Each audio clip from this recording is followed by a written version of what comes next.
listening to the Racing Virginia podcast. Now, here are your hosts. I'm Dave C. And I'm Brandon Brown, not the NASCAR driver. But guess what? He'll be here this week. He'll be here this week. We get to see Brandon Brown right here at Richmond Raceway. Let's see. First day of school around here. The weather's starting to turn a little cooler. That only means one thing. What is that? Richmond Race Week. Absolutely. It is Richmond Race Week here at Richmond Race Week. And more importantly, the NASCAR Playoffs weekend at Richmond. Yeah, absolutely. We got the second race in the 2020 NASCAR Cup Series Playoffs coming at you with the Federated Auto Parts 400 on Saturday night. Yeah. In fact, while we're at it, let's go ahead and give them the whole rundown. Sure. The whole weekend, because there's 4 races, 3 days. 4 races in 3 days. 4 races in 3 days. That's the first time that's ever happened at Richmond Raceway. Very cool. Yep. Gander RV and Outdoor Truck Series Toyota Care 250 is this Thursday at 8 p.m. on Fox Sports 1. Xfinity Series Go Bowling 250, 7 p.m. on Friday, NBCSN. And guess what? We have number 2 a Xfinity double dip of Xfinity Series. Xfinity Series Xfinity Series Virginia is for racing lovers 250, as we found out from Rita McClenny, absolutely, president of the Virginia Tourism Department. Very excited. Saturday, 2 p.m. NBCSN. Mm-hmm. And then Cup Series, Federated Auto Parts 400. It is the second playoff race of the season. Saturday at 7:30 under the lights on NBCSN. And I guess you're wondering why we're saying all this TV stuff, because there are no fans. Yep, no fans here at Richmond Raceway. We were obviously bummed not to have them here, but there's still going to be 4 awesome NASCAR races coming your way this weekend, starting on Thursday, and that's going to be exciting. This is on these weekends, and I pay homage to Paul Sawyer. Absolutely. When I see races on this 3/4 mile track that is shaped like no other, it is unique in all of NASCAR, and it always produces great racing. Always. I don't think I've seen I've seen a bad race here.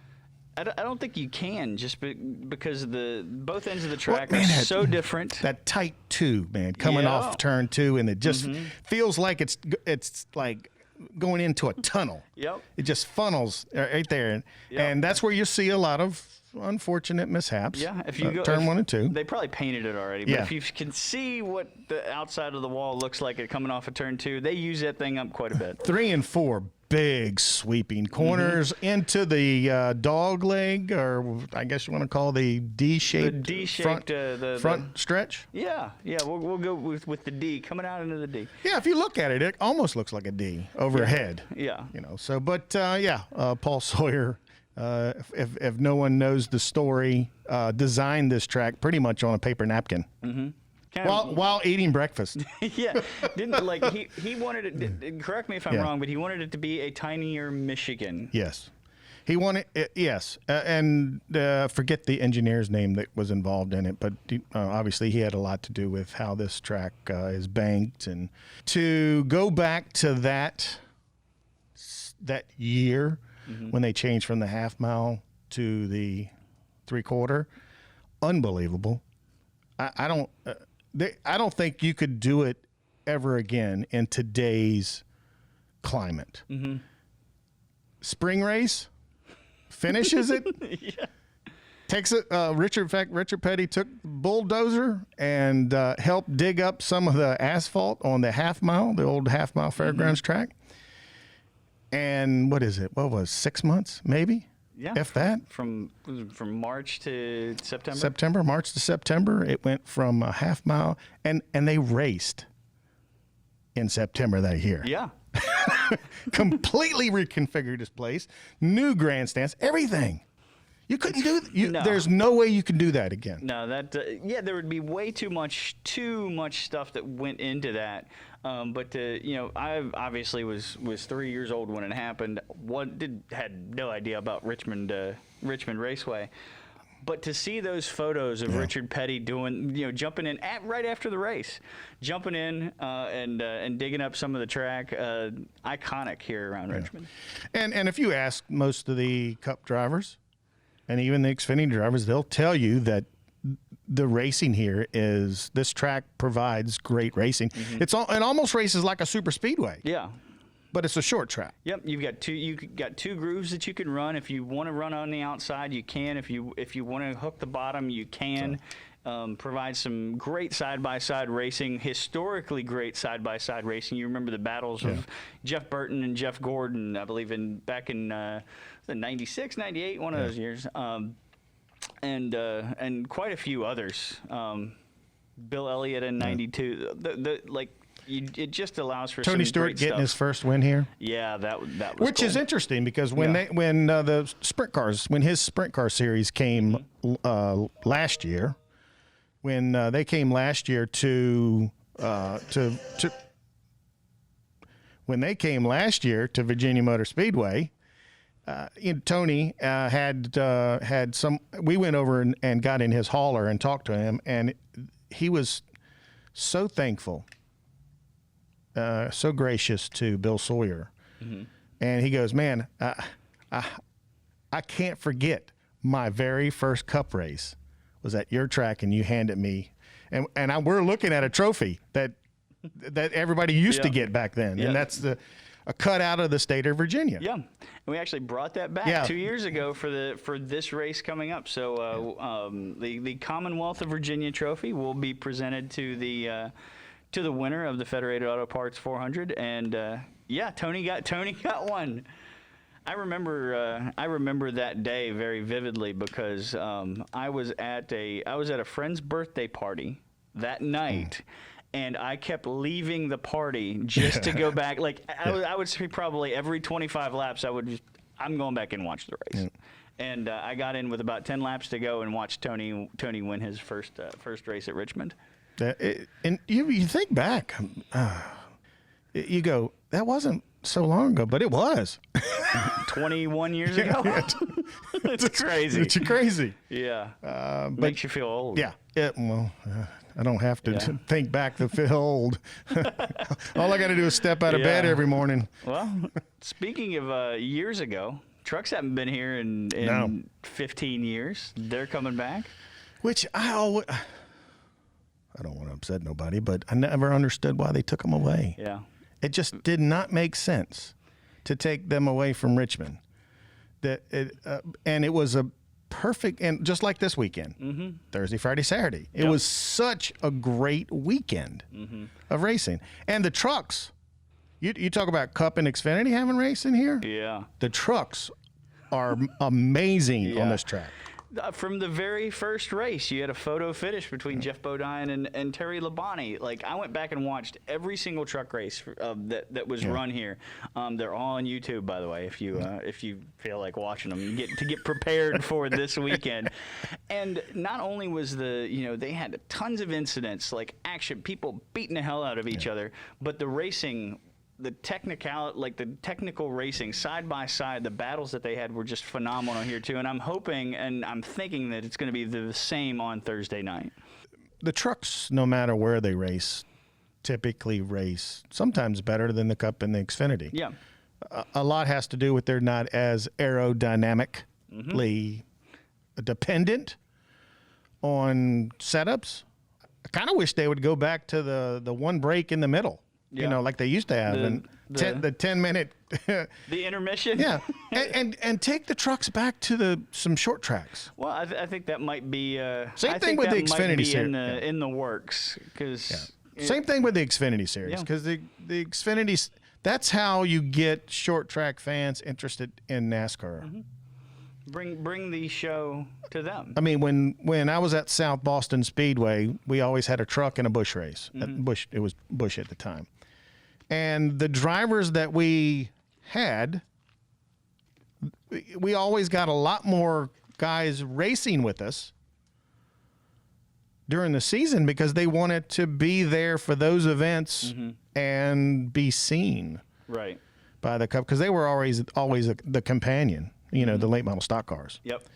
And it was just a great weekend. I mean, to see South Boston Speedway with 15,000 people packed elbow to elbow, you know, not a place to park, not a place to sit.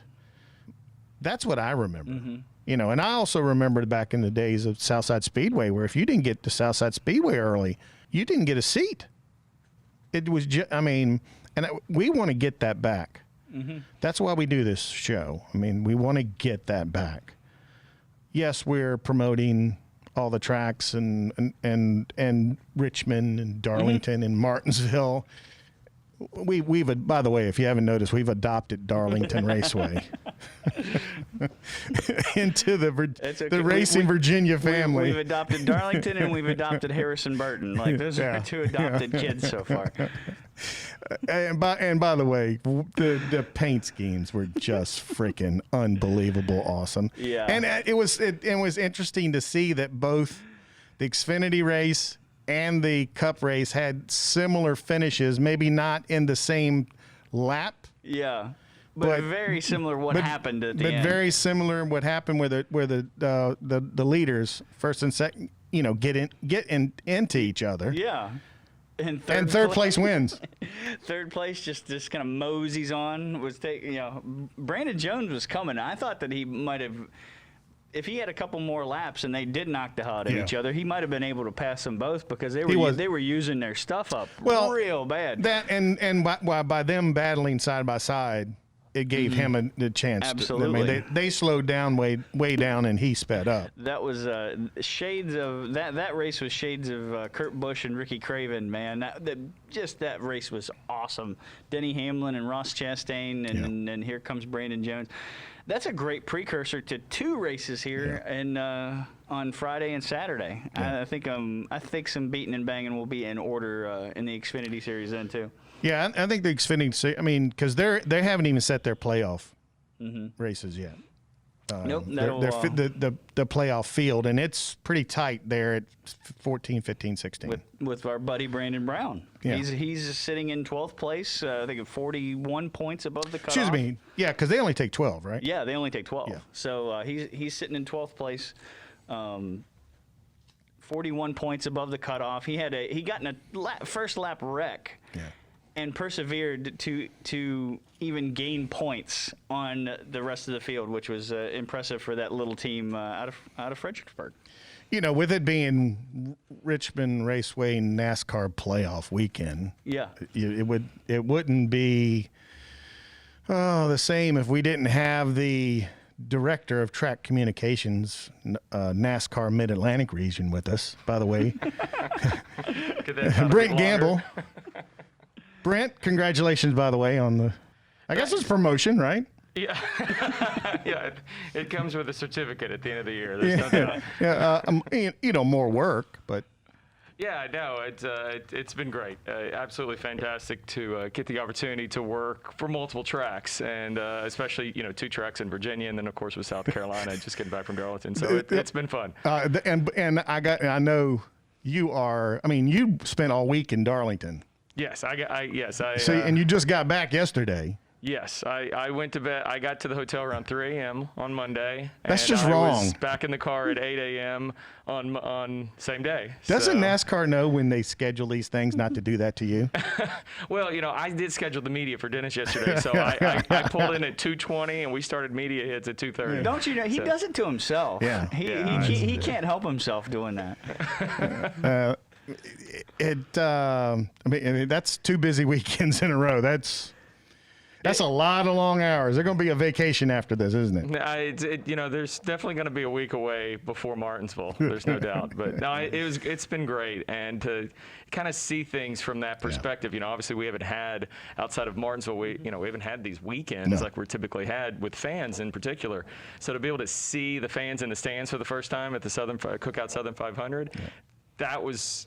It felt a little normal for me, missing all the media and everybody else, but it felt more normal than anything I'd had for the last 7 months. There's no doubt. Now, I got to ask, you were there in person. I was at the Southern 500 a couple years ago. Seeing those old school paint schemes in person as much as you got to, How cool was that to just see them? Because on TV it doesn't do it justice than see it in person. Yeah, I think I may have texted you a video of on pit road as they were all coming by, because it really was cool to see it in person, like you said, like standing right there next to it and just see year, generation, all the different things. I mean, I thought the number 15's car, Red Rooster, was just to me that car just stood out so much. Absolutely. The Spire number 77 with the Earnhardt with a paint scheme that Earnhardt only ran once ever. Well, and the number 48, which was an iconic mix of some things. It seemed it didn't seem everything I thought it would be, but seeing him in the hat and Dale Earnhardt glasses, that was remarkable to me. One of the things that I thought was cool is there was a lot of Racing Virginia representation in the weekend. You had multiple drivers running Elliott Sadler paint schemes, which was wild. Kyle Busch was running his M&M's paint scheme. And who else was it? The 30 truck, or the 08 truck, was running one of his old paint schemes that he won at Pocono. And John Hunter Nemechek was running his old Citgo paint scheme. So I know he was excited about that. And then, of course, Harrison Burton's Dex Imaging car looking like his dad's game car back in the day, which was just really cool. I think that might have been my favorite Xfinity scheme of the whole weekend. Yeah, it was a unique experience seeing it from that perspective, but also for there weren't any fans there for Xfinity, which to me I thought was the best race of the weekend. That it was just phenomenal seeing how just the racing on that, which excites me for us having a night race and then a day race all within 24 hours of each other. And talking to the drivers post-race down at the media center, we're doing post-race press conferences and interviews and stuff, and they just immediately started talking about Richmond, and what they were wanting, what they were expecting, but also saying it's going to be a test of endurance for us. Yeah.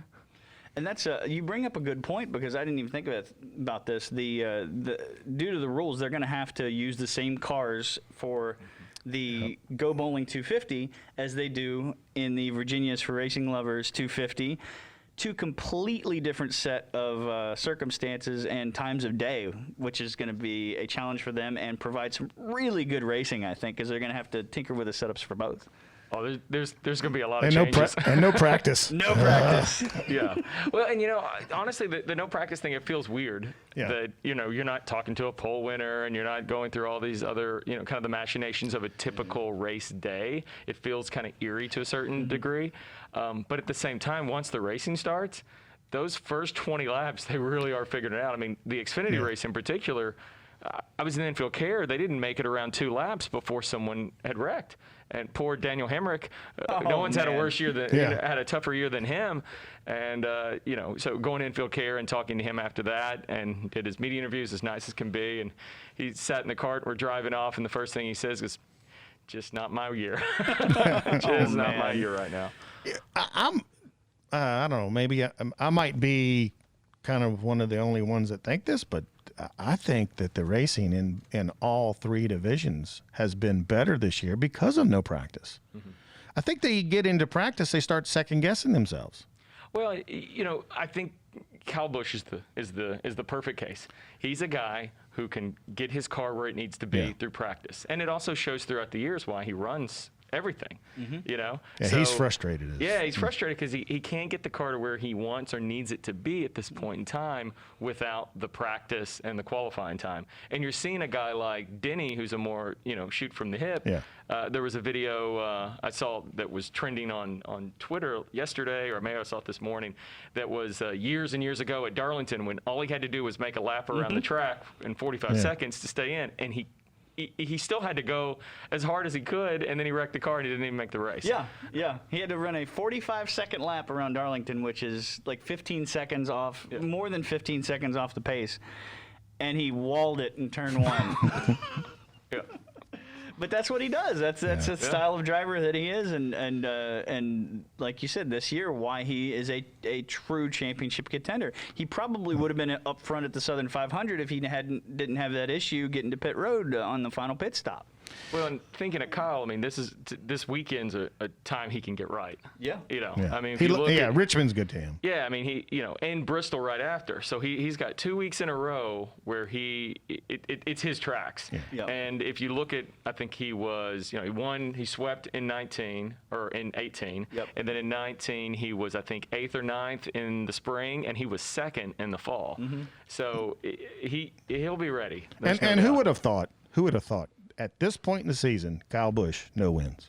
Yeah. Nobody would have thought that. You would have lost a lot of money if you bet money on that. Well, think about it in the championship. I mean, he before he won the championship, he didn't win anything until mid-year last year. And, granted, won the championship race, but that's a different race. Yeah. Yep. That's a completely different than all the field.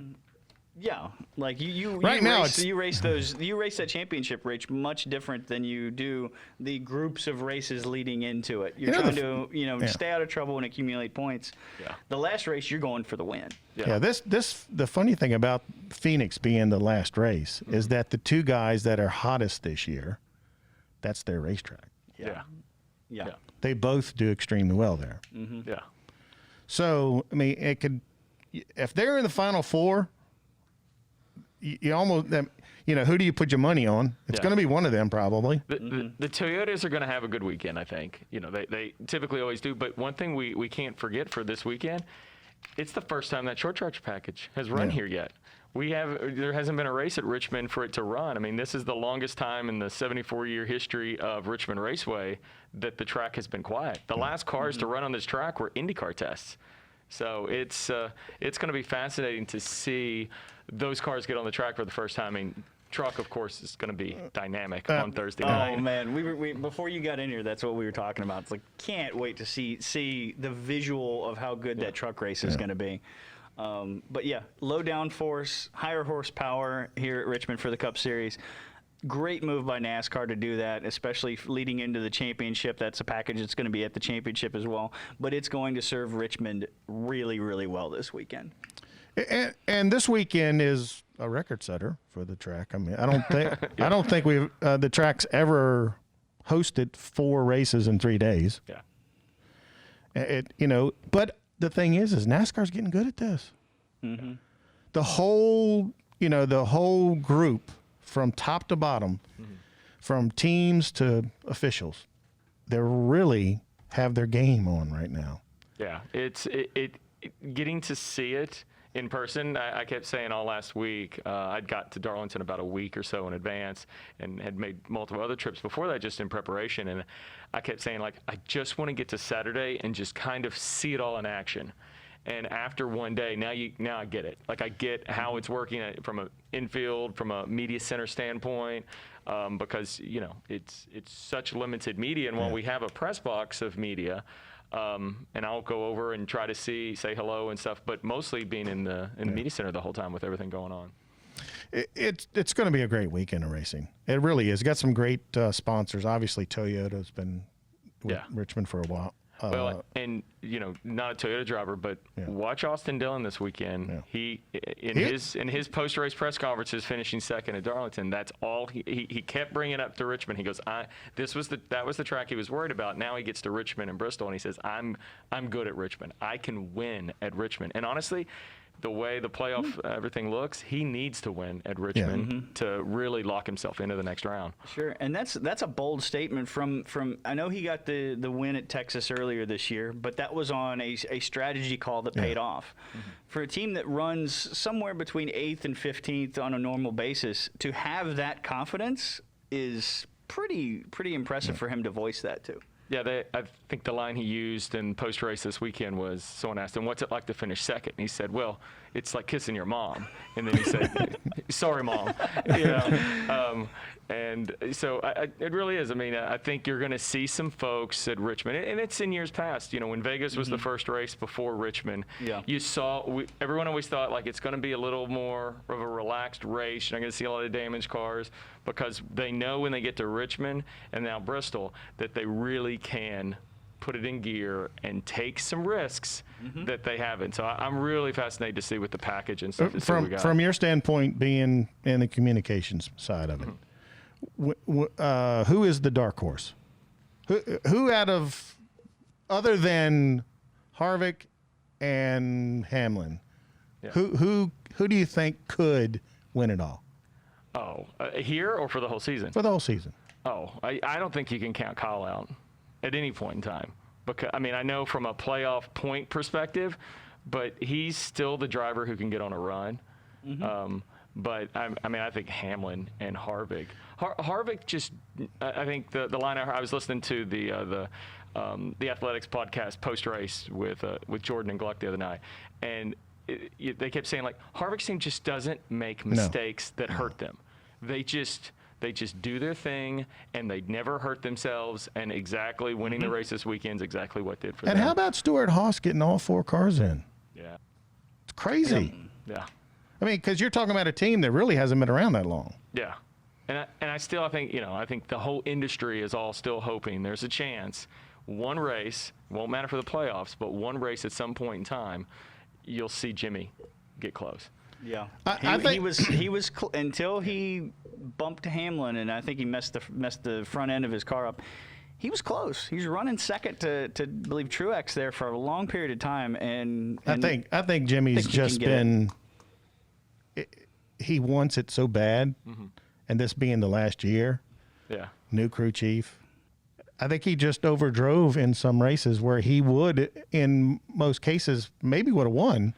Yeah, absolutely. And the name that came up in some of the virtual media days that happened last week for the playoffs, that came up several times, was Alex Bowman. Yeah. He's been in the top 10 consistently, and he's right on that edge. Ryan Blaney's been fast all year. Yeah, he just had a lot of bad luck. Losing his crew chief over the weekend with some issues before the race inspection really cost him this last weekend, and now he's behind the 8 ball. Yeah, because you have one bad race. We saw it with Kyle Larson several years ago after having his best season he'd ever had. Yep. You get one bad race, the first or second race, and you can be on the outside looking in really quick. And that's with Blaney. Like, you would have expected him to not run that poorly and get behind. But now he's back 17 points out of the cut line, tied with Matt DiBenedetto, who had a terrible race as well, which is unfortunate for the Wood brothers. Everybody keeps pointing to the 22 too. I mean, just with Logano, everybody says that he's Hey, if he gets in the championship 4, he was the spring winner in Phoenix. Yeah. So. And Keselowski had some damage early in the race over the weekend, but so it could be anybody. Yeah. I think that's the point. Yeah. But that's the fun part about the whole thing is it literally could be anybody. Yep. And the nice thing is that Richmond always provides great racing. It doesn't matter which, whether it be Gander RV Outdoor Truck Series, whether it be Xfinity Series, whether it be Cup Series. It always produces great racing, and you typically don't know who the winner is until the final 10 laps. Yeah, you're going to get a show. Yeah. There's no doubt you're going to get a show this weekend, and I think the trucks are going to set the tone for the weekend, and then when you have the Xfinity coming in, and then of course Cup and stuff on, it's going to be nice to see racing under the lights, and I know Dennis will talk is about to join you guys as well. I think there'll be some emotions for a lot of the staff when that first truck goes around. Just talking to some folks in the industry over the weekend, I said for a lot of us it's been a year. And we're all working in so many different ways. I said, it'll be emotional even for me being down there to see when that first truck goes around going, we never thought a year ago when that last lap came through what would happen in the world that would impact us in the way that it has. And it'll feel good to see some racing back at this track that we all love. Absolutely. And by the way, we need to talk with NASCAR and get them to schedule a little bit better so you don't have back-to-back weeks. Yeah. Good luck with that. But thanks so much, Brent, for all your support, the support for this show, and all you do for the Richmond Raceway and the community.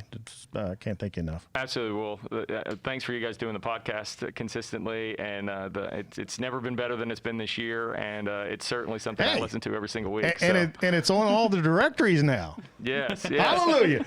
How long did it take me, Brent? Yes, and thanks. You're wearing a mask that I pointed you to when Yes, this all yeah, started. I did. And Yeah. you wore a Cowboys hat for me today. So That's right. That's a great start. It's a great start. Yeah, hey, I can't. I know how to suck I agree up. with all the rest of the stuff except for the Cowboys hat. I know how to suck up to the boss. Jeez. Speaking of the boss. Yeah, we're gonna bring let's bring in on the a big real boss. Yeah. Thanks so much, Brent. Thanks, guys. And of course, as we're talking about the real boss, the president of Richmond Raceway, and as I've said, and I'm not sucking up to the boss again. Sure you're not. But the one thing that we've said, and who was it I was talking to last week about this? That Dennis Bickmeier is the closest thing I've seen to a Paul Sawyer. Plain and simple. That's a hell of an introduction, Dennis. That means a lot. I appreciate that. And we were just down in our garage Walk of Fame or Walk of Honor yesterday and shooting some things and looking at the panel of Mr. Sawyer down there. Yeah, because I remember him, having grown up here in Richmond and gone to quite a few of the races here and known the family for a long time. Actually worked for one of the family for the last 20 years. But Paul was always out and about. And it wasn't just on race weekend. Oh, it was Rick Mass we were talking about. Yeah, Rick's a good friend. Yeah, and Rick said the same thing, that, if you raced at Richmond, you were going to have a 5-minute conversation with Paul Sawyer. He just wanted to know how you were doing, what you were doing, trying to just let you know he was happy that you were here. Same thing with the fans. He would stand at the gate, shake I heard hands. that story, yeah. There's been other people before you that came through, and I've seen a lot of promoters in other tracks, and you don't hide in your office. You're out in the community. You're on race day. You're out talking to fans. You're talking to the competitors. You're talking to the team owners. For me, that's a close comparison. Like I said, I appreciate that, and I tell people all the time, no fans, no us, and we need that connectivity, and I think our sport does a great job of having those authentic connections between the sport and the people that support the sport. And I will tell you, this week is tough. Oh, God. Not having fans. I mean, it is. I keep tapping my heart because I will miss today. Yeah. When we're recording this, we should have campers rolling into this property. Yeah. And they would be with us all week. And you talk about getting to know people. Yeah. That's some of the best part of race weekend is cruising around and going and visiting with people that are camping here. And they will be missed. I know a lot of them are getting together at various campgrounds around here. I mean, I'm getting text messages from some of them. They're inviting me to come over. I'm going to go as many as I can. But really, the fans are at the heart of everything that we do. And I know so many people say, oh, you're, promoters, you're supposed to say that. But, I mean, if we don't have those authentic connections, we're not around. This place, lock the gates up, man. Yep. And we also have to, and then the thing that you have done and your staff are doing a great job at is trying to educate non-race fans, trying to get a younger generation to become involved. I mean, we have the esports team for Richmond Raceway. And by the way, that was probably one of the first NASCAR tracks that I know of that had their own esports. The only one. The only one. Yeah. It was just a unique initiative too, because talking to that community, like they speak NASCAR a little bit different than the old school fans. So being able to speak their language was huge, and I think we did a great thing with that. And you can tell me all you want, but I truly believe that when NASCAR went to the iRacing format to keep this year to keep in front of the fan base, they gained fans. Sure. Yeah. Because you had so many younger fans that maybe never watched before. That's what they're into. They're into the gaming. Yeah. So they started watching. They're like, well, maybe if it's this good on iRacing, maybe we should start looking at it on TV when it comes back, or going to one of the events. Yeah, I give our industry a lot of credit for transitioning to that when we were down. And, unfortunately, we did a virtual Richmond Raceway race for our April race. But that, I think you're exactly right. And I think the data shows that there were some new eyeballs watching that. And I think we've been able to keep some of those eyes on the sport, which is again, really good. But then I think just overall for our industry to get us back to racing, again, some tracks with fans, some tracks without fans, but to get us back on schedule. When we raced in Daytona a couple weeks ago, that was on the scheduled weekend. I still can't get over that. And I told Brent, NASCAR has gotten good at running multiple races in a week. They can say what they want. Steve Phelps can say what when the Phelps. He can say that there's, the midweek stuff, and then, multiple races. But I think it's the future. Yeah. My personal opinion, four races in 3 days, that to me is the future. Yeah, I think it's really cool. I think it's, and we know we can do it. Right? We know we can execute it. We're not worried about that. I think, if fans were here, they would be the beneficiary of that. And that's what I'm saying. Yeah. Now you a ticket for the weekend is, oh Lord, it's worth something. Absolutely. Not that it wasn't worth anything before, but still. And look, guys, we've seen some things. We've had to do some things to get back to where we are. The double headers that we're talking about, no practice, no qualifying. I like no practice. Set the field. I like no qualifying. I do too. I do too. Because it's created these comers and goers in the field. Like, you don't know how your car is going to react. The person sitting on the pole could have a 20th place car. Look, to me, it also puts the race back in the driver's seat. Yeah. Because if you can't drive a car that's ill handling at the beginning, you're out to lunch. Yeah, you're chasing it, and then it, So I do. I like that as well. I think it throws a lot of strategy out the window. I think to your point, it puts it back in the driver's hands a lot more. So I'm all for it. It's got that old school feel, man. It does. Unload, get in the car, and let's go race. Shorten the races. If you want practice, give them. Let's do some heat racing. Let's go short track. So I think to your point, like that no practice. We saw what happened at Martinsville earlier this year. They set the field, nobody had practice, and you had guys like Brad Keselowski going a lap down in 50 laps. With the short track package here and them not having raced here in a year, do you expect some of the same? I definitely do. And it's hard to wrap my brain around the fact that we haven't had a race in a year, first and foremost. But second, they're coming here with another unknown with the new short track rules package. So I'm anxious to see how that plays out Saturday night. Again, you just don't know. You're not going to have that opportunity to tune. You're going to get in the car, fire it up, and you're going to go racing. And those first 4 or 5 laps, you're going to be like, this feels different, And I hope it does. I hope it feels different for all of them. Yeah. And let's see where it goes. As a fan, one of the biggest things that I love about NASCAR is the unpredictability. I always tell people, it's like, what is it like watching a NASCAR race? Think about the entire NFL playing on the same field at the same time in the same game. Like, you have all this unpredictability going on, and with no practice, no qualifying, no nothing, it is added to that, and it just provided some really good entertainment.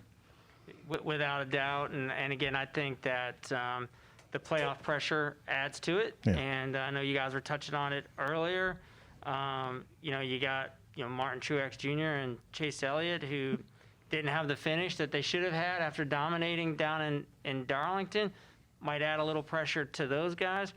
Kyle Busch has not had a Kyle Busch kind of year. Coming to a Kyle Busch track, though. Exactly. So is this the launching pad for him? Joe Gibbs Racing is the team to beat here. They've won the last 4 in a row, or something like that. Yep. And in the spring, I think or one of the races, they would have had all 4 cars finish in the top 4 had it not been for a penalty at the end. Yeah, they got a penalty in the post-race inspection. So excited about that. I got to say, too, I do not want to shortchange the Gander RV and Outdoors Truck Series coming here, man. I am so excited for Thursday night. I mean, they haven't been here since 2005. You have no idea how bummed I was in the spring when it was thought that the trucks weren't coming back. I was like, you got to be kidding me, because the trucks above all 3 divisions for me sometimes put on the best racing, and you put them on a short track. That the entire field has saved for Matt Crafton and Johnny Sauter, who had never been to. Yeah, well, they experienced the same thing in Darlington last week. They haven't been in Darlington in forever. I thought they handled it pretty well, but it was fun. It was fun to watch. We'll see what happens here. Oh, the trucks here are awesome. Well, and I say this all the time. It's like one of the most asked questions in my tenure here. When are the trucks coming back? And finally, we can answer that question. It's going to be fun to see them fire up. The trucks, like for me at Virginia Motor Speedway, was when were the sprint cars coming back? So we bring them back, and Lord, and then this COVID stuff. We'll get back there, man. We got to get back there. there. Get back to fans in our facilities, man. Yeah, which I had to put out. Wearing a mask, people go, look, what's it going to hurt? The more you wear this mask now, the shorter this pandemic becomes. Mm-hmm. And the better chance at getting back to normal and having races with fans and doing the things that we all love, and that's interacting with that fan base. Because now, like Brent, myself, and anybody else that's into marketing or social media, you're having to find ways to get your fan base still engaged with you and keep them engaged, because you don't want them to walk away, because there's an old adage with guys that hang up their driving suit, is they always come back and tell you, I never knew there was life after racing. And you don't want that. You want racing to be at the forefront. You want it to be something they want to go to, enjoy. The one thing about coming in person, whether it's a short track, whether it's NASCAR, is that there's a big camping community, and it's like a big family. Everybody gets along. Everybody shares drinks. Everybody sits around a campfire. It really is amazing if you look at it. I think it's by far the most important part of anything we do, is that camaraderie that the fans have with each other and with the tracks and the drivers. And you don't see that. And I mean, yes, you have tailgating in football. But that's just to drink beer. Yeah, you don't have camping in football. It's a community. Yeah. I mean, it's everything that you would want. When you think about what a solid community is all about, that's what you see at the racetrack. When you as you say, they talk about the camping experience and things like that. But even those folks that talk about tailgating, we got one of the best tailgating reputations in all of NASCAR out there in Lot D. We park 4,000 cars out there on race day, and it's a sea of easy ups out there. And they get after it. Oh man, I talk to people out there that, for a night race, they have breakfast, lunch, and dinner out there, and then they have a post-race snack while they're waiting for the lot to clear out. I mean, it is absolutely amazing, and I'll go all the way back to the first race I ever went to. Was the first race ever held at what was then California Speedway, and I went out there as a volunteer to help a friend out. Never been to a NASCAR race before, and was just blown away by it. Just the sights, the sounds, the colors. I mean, all that stuff. I mean, it gets you, And it just, I'll never forget that day walking in there like, this place is not. And at that point in my career, I had worked Final Fours. I had worked a Major League Baseball All-Star game. I'd worked the Super Bowl. I had been and worked at big events. And I walked into that place, and I'm like, NASCAR does this 36 times a year, not just once a year. I mean, that's pretty spectacular. Yeah, and that's the thing about the NASCAR races too, is because each track, each baseball field's pretty much the same size. Each football field's pretty much the same size. Each track has its own unique personality and reputation. Inside and outside. Inside and out, which I think makes it more special than any of the stick and ball sports, too. It's interesting you say that, and you'll appreciate this. We had a good conversation with Randy Holman yesterday. Yeah. Obviously, he writes for Racing Virginia, and I mean, long time motorsports writer. But he's working on a story looking at his favorite Richmond races. His favorite Richmond races, yeah. And Brent and I sent him some information yesterday, but he's looking at it two ways. He's looking at old configuration and new configuration, which I think is really cool. So, well, we were talking at the top of the show. We were talking about when this track went from half mile to 3/4, and Paul Sawyer decided we're going to do it in the middle of the season. So, spring race, we dig the thing up. Fall race, we're back to racing. Yeah.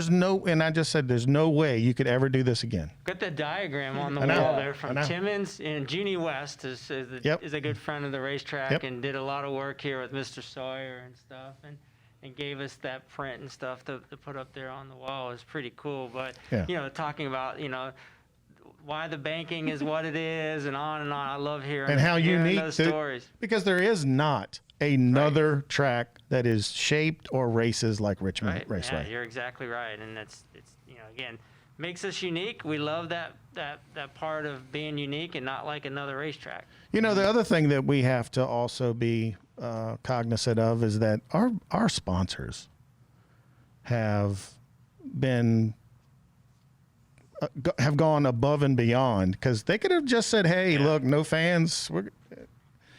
We'll just take that money back." Yeah, you're right. I would say this, man.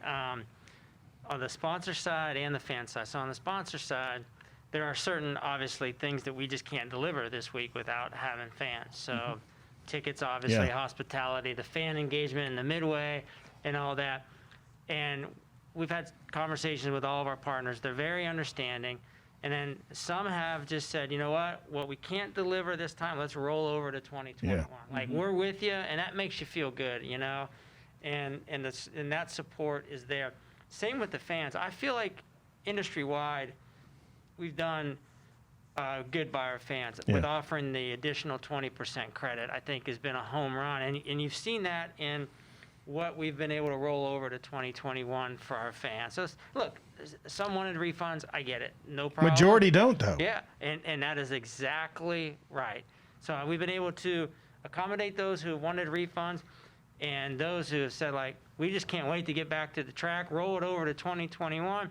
And then, oh, by the way, here, we're going to add another 20% for you to do something else. Maybe go into the infield or add another ticket or something. So proud of our industry for doing that and taking care of our fans. Tourism department coming on strong here, Lord. With coming into have the entitlement of the extra Xfinity Series race this weekend. Yeah, we got a great relationship with Virginia Tourism, as well as our local RVA. I got it on here on my mask, Richmond Region Tourism.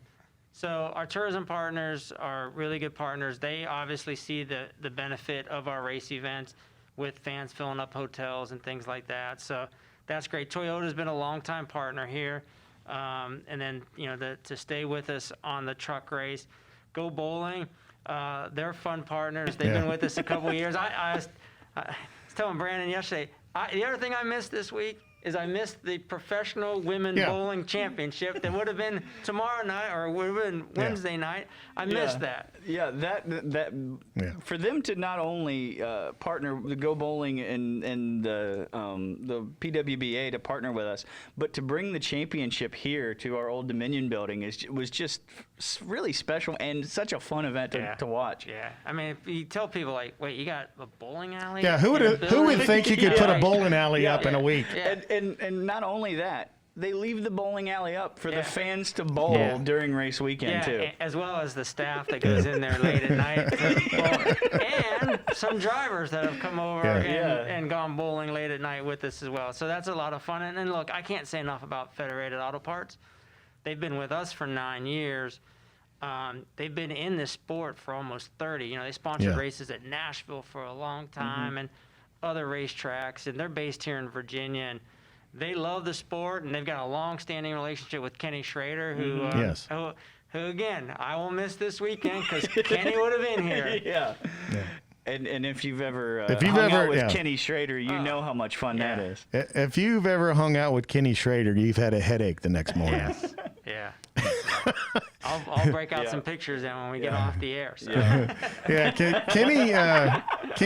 Kenny Schrader, Kenny Wallace, those two right there continue to not only support racing in their career, but that's what they're doing it at the short track. Yep. You know, there's a lot can be said. We've talked over last couple of weeks about, Kyle Larson. He made a mistake at the beginning of the year. He's gone through the process. He went back to short tracks rather than not race at all. Sure. He went back to short tracks, and with this pandemic year, it's been tough on short tracks. No question. With the way he is winning and what he is winning and how he is doing it, he's kept the eyes of the racing community in the short track realm. And I know I'm sure he'll get another shot to come back up to the big leagues. But to have him as an ambassador still as racing, we see it that Kenny Schrader, Kenny Wallace do the same thing. Tony Stewart still does. Yeah. I mean, in a non-pandemic year, he'd run 125, 130 races.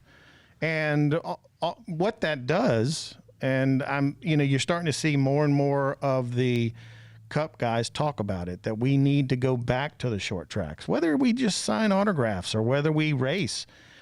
As long as we're there, we're promoting the racing and we're getting more people to come to short tracks as well. So I've got a thought on that. I think that if the schedule, what we've learned from the schedule this year, if it makes travel a little easier for these guys, and I think it opens up opportunities for those guys to go grab a race here or there at some of the short tracks, So if they only have to be in Richmond on Saturday, maybe they go grab a race somewhere on a Friday night. That's okay. I think that's great. And you've got really talented guys like a Chase Briscoe who could do that and gain some notoriety to the short track that's a part of that weekend.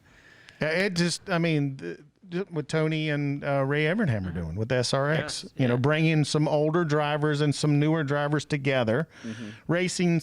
It's kind of like the IROC series, racing 8-10 times, whatever, across the country, and making it so that they're probably going to be pretty close to a NASCAR facility when they do it. Sure.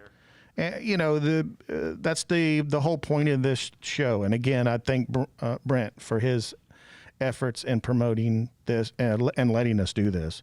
But you fly the Racing Virginia flag. I'm so upset, too, because I actually pulled that shirt out this morning. I'm like 0 for 2 on my shirt selections. I'm like a day off because we filmed yesterday in the Walk of Honor, and I had my Virginians for Racing Lovers shirt, and I was like, I'll need that for Saturday for that race, so I'll just leave that in the closet. And then I grabbed my Racing Virginia shirt this morning, forgetting that I was going to be on with you guys. I was like, wait a minute. I think I might need that one on Wednesday, so I'll leave that here. So I'm like a day off. I don't know what's I'm just off this week. But we can't thank you enough. Thank you. This season, it's the third season of this show, and it by far has been the best it's ever been. Well, thank you for that. And let's not forget the mission of Racing Virginia. It's to promote all of racing in Virginia. We've done it pretty good. It's been fantastic, and I love listening, and I love what Randy's doing with his writing. And I think we've laid a solid foundation. I think we all collectively need to what's the next level now? Right. Especially coming out of what we've all experienced this year, because the short tracks need our help more than ever now. Absolutely. I keep saying we don't need short tracks, our local tracks, to close down. We need them to stay open. And so for everyone listening, you got to get out and support your local track. And I think all of us as the track promoters within Racing Virginia, I think we all got to get together the first of the year and again talk about what's the next layer of what we're trying to do here with Racing Virginia. And as we start pointing towards what everyone's schedule is going to look like, in 2021, what we can do to get fans back to the racetrack. Well, and the biggest thing for all the racetracks in Virginia is that we don't schedule big events on each other, if at all possible. Yes. Because what that allows is the short track fan to decide, okay, this week maybe it's a special event here, but there's also a special event at Langley. Oh Lord, which one do I go to? You know, we work like Virginia Motor Speedway. We work very close with Langley. We look at the South Boston Speedway schedule just to make sure we don't kind of land on top of a bunch of other folks. And I think that if we all do that collectively, I think then we can get more fans. Especially the bigger shows cost a lot more, and you need the most fan count there. So if we can do that, that helps. It's been tried before where everybody is a collective and buys toilet paper from the same person. That's hard to do. Yeah. Everybody's got their own deals. It is. Everybody's got their own deals with that. So the biggest thing is what has worked for one track in marketing and promoting an event. Let's share it with the other ones. Absolutely. Don't be scared. As promoters, we can't be scared the other guy's making an extra buck than we are. Right. We all have to sit down. We all pull our pants on the same, one leg at a time. And if we all work together, we'll make this thing work. The problem is we have tracks closing up here in the state of Virginia as well as all over the country. And this, the pandemic didn't help, obviously. Right. Unfortunately, the folks that were hurting going into the pandemic probably aren't going to make it out of the pandemic, unfortunately. But maybe they do. They do just enough. And we look at Franklin County as coming back to life. I mean, that's a track that was dead, dormant. Ararat, Thunder Raceway, way out in the west part of the state, came about to start racing, again. So, but we've got East Side closed. We got Motor Mile now is for sale. We just got to make sure that we promote everybody, and that means karting. That means drag. It's hard with the drag racing guys because the two of us are. I mean, as much as I like drag racing, I really do. I used to do it a little bit myself back in my teenage years, but it's you look at the results and you go, okay, who won? See, that was working at Route 66 Raceway. That is one of the things that I had to master was like sitting up in the control room and sounding like an idiot. So what's a dial in? Yeah. What's an index? Yeah. What's a this? What's a that?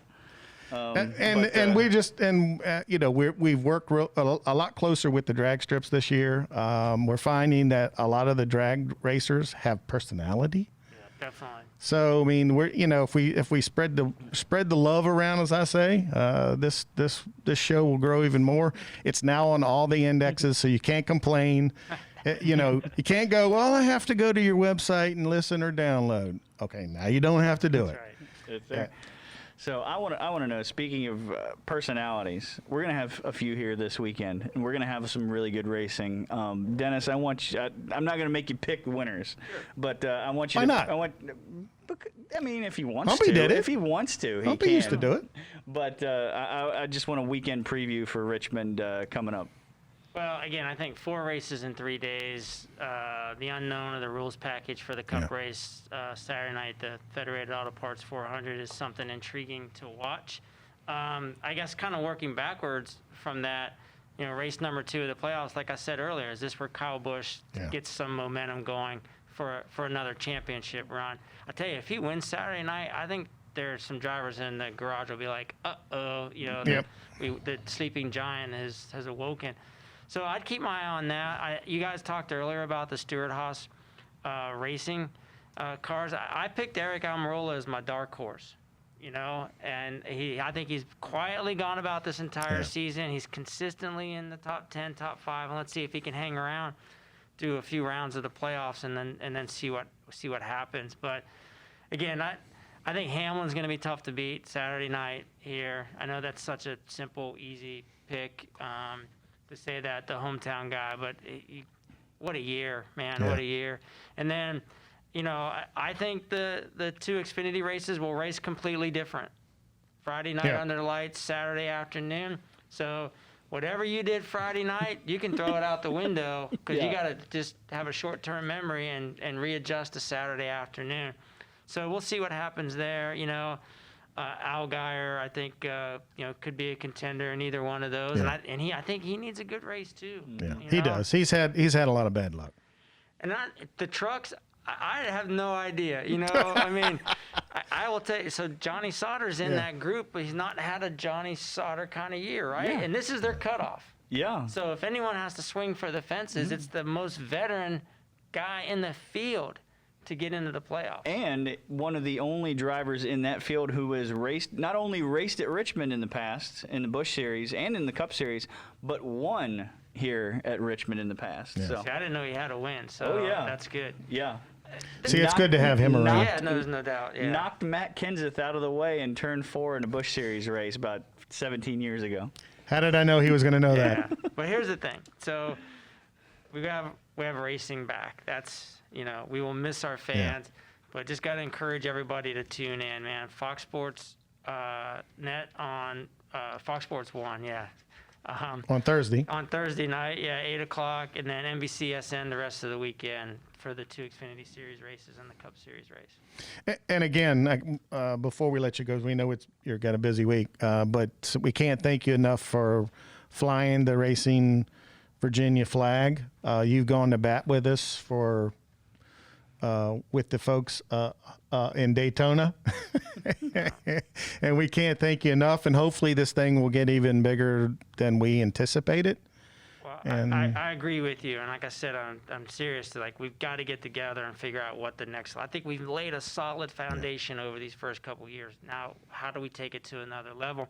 And quite frankly, to your point, I've been beating the drum.